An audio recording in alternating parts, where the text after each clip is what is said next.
दोस्तों 20 जनवरी 2025 के अंदर डोनाल्ड ट्रंप शपथ ग्रहण में अडानी को बुलाते हैं, लेकिन श्री नरेंद्र मोदी जी को दावतनामा नहीं देते। इतना ही नहीं, उस दिन उस देश के अंदर यानी अमेरिका के अंदर भारत के खिलाफ नारेबाजी होती है, यानी खालिस्तान जिंदाबाद के नारे लगाए जाते हैं। और वो वही शख्स है जिसको 2020 के अंदर मोदी सरकार ने आतंकवादी घोषित किया। यानी मैं बात कर रहा हूँ गुरु प्रवंत सिंह पन्नू की, कि ये एक ऐसा आतंकवादी है जो खालिस्तान की मांग को लेकर लड़ रहा है। अब वो डोनाल्ड ट्रंप के शपथ समारोह के बीच में और तमाम सुरक्षा के घेरे के अंदर वो खालिस्तान जिंदाबाद के नारे लगाता है भारत के लिए और मोदी सरकार के लिए। इससे ज़्यादा शर्म की बात हो नहीं सकती। इसके बाद तो डोनाल्ड ट्रंप ने भारतीयों के साथ में एक ऐसा बर्ताव शुरू कर दिया कि उनके इमिग्रेशन चेक किए जाएंगे, उनको नेशनलिटी नहीं दी जाएगी। यानी लाखों की तादाद में भारतीय मूल के रहने वाले लोगों के सामने एक बहुत बड़ी समस्या खड़ी हो गई।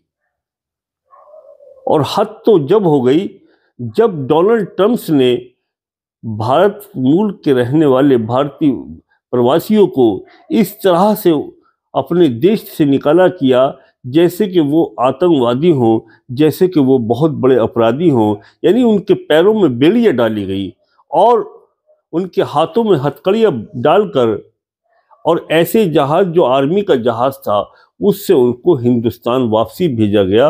और हद जब हो गई जब चलते हुए हवाई जहाज के अंदर भी उनके पैरों के अंदर बेड़ियां रहीं और उनके हाथों में हथकड़ियां रही। ये डोनाल्ड ट्रंप का ये इंतकाम था हिंदुस्तान से कि वो हमारी बेइज्जती पे तुला था। और डोनाल्ड ट्रंप ने की इस हरकत को पूरी दुनिया ने देखा और पूरी दुनिया के अंदर भारत की बेइज्जती हुई। और दूसरी तरफ ये देखा जा रहा है कि अभी हाल ही के अंदर यानी 5 फरवरी को वही शख्स जो आतंकवादी है, जिसको भारत ने आतंकवादी घोषित किया हुआ है, यानी गुरु प्रवंत पन्नू को फिर उनकी महफिल में देखा गया। उसके बाद में 10 तारीख को अचानक डोनाल्ड ट्रंप के अंदर बदलाव की स्थिति आती है और अचानक वो क्या कहते हैं, यानी उनका जो एक कानून है, जो कानून है FCPA, यानी ये वो कानून है जो फॉरेन के लिए बना हुआ है, फॉरेन के क्राइम के लिए बना हुआ है, जिसके अंतर्गत अडानी का मामला भी दर्ज है। वो इसको 6 महीने के लिए खारिज कर देते हैं, यानी अडानी को राहत दे देते हैं। तो ये इस तरह का बदलाव, और बात यही नहीं बल्कि संसद के 4 कांग्रेसी सांसद ये एप्लीकेशन लगाते हैं, ये चिट्ठी देते हैं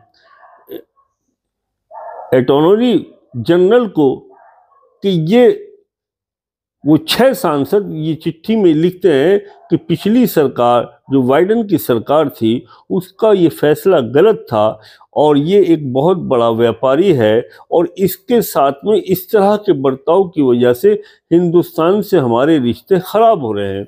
यानी वो पैरवी करते पाए अडानी की। और माननीय प्रधानमंत्री 10 तारीख के अंदर फ्रांस में है और उनको 12 तारीख के अंदर अमेरिका पहुंचना है।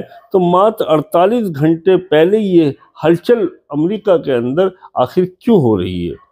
आखिर क्या वजह है कि अडानी को राहत दी जा रही है, यानी सेठों को राहत दी जा रही है, व्यापारियों को राहत दी जा रही है, और देश के आम नागरिक भारतीयों को इतनी बेइज्जत करके, जो इतिहास के अंदर कभी दर्ज नहीं हुआ कि इतनी बेइज्जती के साथ में उनको भारत वापसी लौटाया जाता है हथकड़ी और बेड़ियां डालकर। अगर सरकार चाहती तो ये अनुरोध कर सकती थी कि हम अपने भारतीयों को वापसी लेने आ रहे हैं, हम अपना जेट भेज रहे हैं, अपना विमान भेज रहे हैं और हम इनको बाइज्जत हम अपने देश लेकर आना चाहते हैं। लेकिन ऐसा नहीं हुआ। देश का राजा खामोश बैठा रहा और भारतीयों की बेपनाह बेइज्जती हुई और दुनिया ने इसको अपनी आंखों से देखा। यानी अपने मित्र अडानी हो या अंबानी हो, उनके लिए तो देश का राजा बहुत सोच विचार में रहता है। उनकी मदद, यानी देश अमेरिका के अंदर इस तरह की हलचल होना कि वहाँ के सांसदों एप्लीकेशन लगाते हैं अटॉर्नी जनरल के यहाँ, और खुद डोनाल्ड ट्रंप जो है 6 महीने के लिए इस कानून को रद्द कर देते हैं, तो इसके पीछे कुछ तो लेन देन है, कुछ तो राजदारी है। लेकिन लोगों को, विशेषज्ञों का कहना यह है कि ये एक बहुत बड़ी डील है। अमेरिका अपने कुछ माल और कुछ जहाज हिंदुस्तान को जबरन बेचना चाहता है और ये खरीद फरोख्त का मामला है, जिसकी वजह से 6 महीने की छूट दी गई है।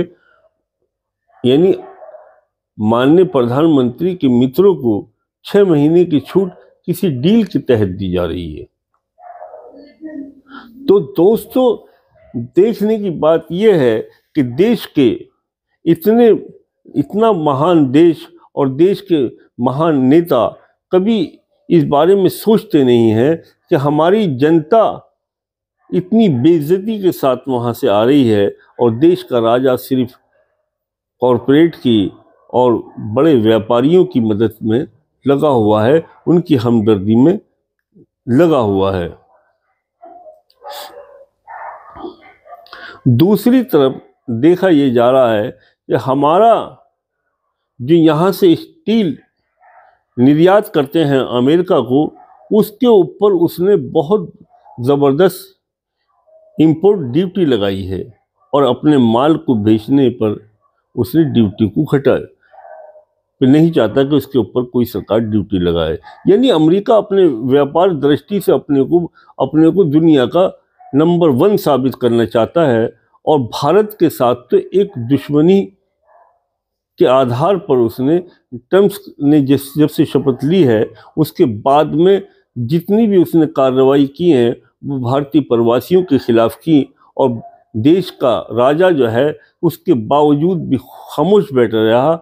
और देश के जब दूसरे नंबर की बड़ी पार्टी कांग्रेस के राहुल गांधी जी ने कहा था हरियाणा के चुनाव में कि हमारे भारतीय मूल के लोग और ख़ास तौर से हरियाणा और पंजाब और गुजरात के लोग मजबूरन बेरोजगारी की वजह से अमेरिका पहुंच रहे हैं। और बाकायदा राहुल गांधी ने एक वीडियो के माध्यम से ये साफ जाहिर किया था कि वो लोग कितने वहाँ परेशान हैं और यहाँ उनके बाल बच्चे, मासूम बच्चे और उनकी बीवी और उनकी माता पिता यहाँ बेपनाह परेशान हैं। सिर्फ इसकी वजह बेरोज़गारी है, जिसकी वजह से नौजवान सरकार से भरोसा उड़ गया और वो विदेशों में जाना शुरू हो गया।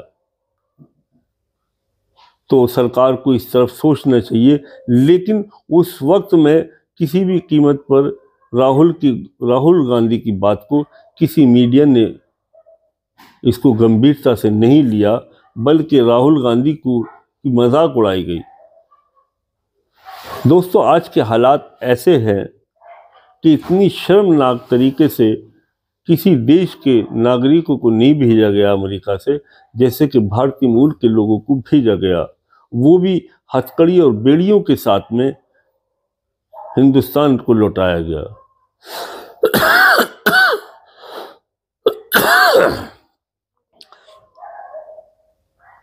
दोस्तों, हवाई जहाज में आदमी जब बैठ जाता है तो भाग नहीं सकते, बंद हो जाता है वो। उस वक्त तो हथकड़ियाँ खोल देनी चाहिए, बेड़ियाँ खोल देनी चाहिए। अब हवाई जहाज आकर हिंदुस्तान ही तो रुकेगा, लेकिन ऐसा नहीं हुआ और बेइज्जती के साथ में हिंदुस्तानियों को अमेरिका से निकाला गया। दोस्तों, ये वीडियो आपको अच्छी लगी हो, पसंद आई हो तो इसको लाइक करें, चैनल को ज़रूर सब्सक्राइब करें, बेल आइकन दबाएं। अपना ख्याल रखें। जय हिंद, जय भारत।